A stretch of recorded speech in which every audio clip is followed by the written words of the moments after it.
Hi, I'm Elizabeth from Nappies. We often get asked how people can pop their baby into a soft structured carrier such as a Manduca, an Ergo or a Maytai. I'm going to show you how to do it today with my beautiful model Maggie. Maggie's quite used to being carried on her mum's back, so I'm sure she's not going to have any problems helping us out today. So I always start by popping my carrier on around my waist, flipping it up and wearing it quite high on my hips rather than right down low. I just find I get a better seat when my baby's sitting on my back.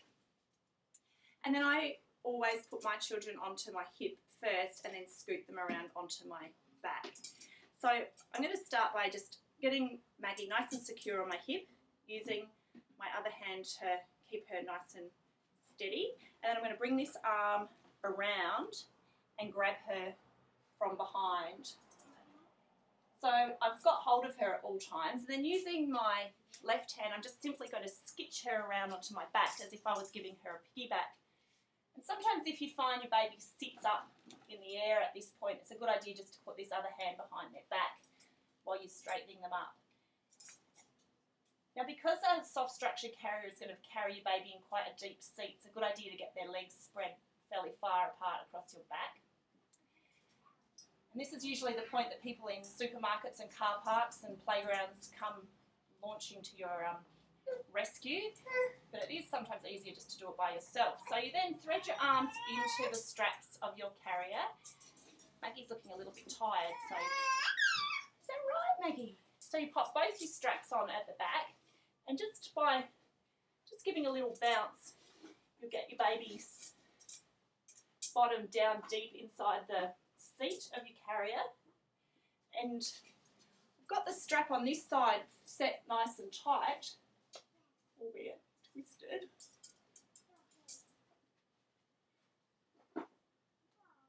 But I don't have it nice and tight on this side, so I'm just going to tighten that up so that it's nice and tight and snug and secure.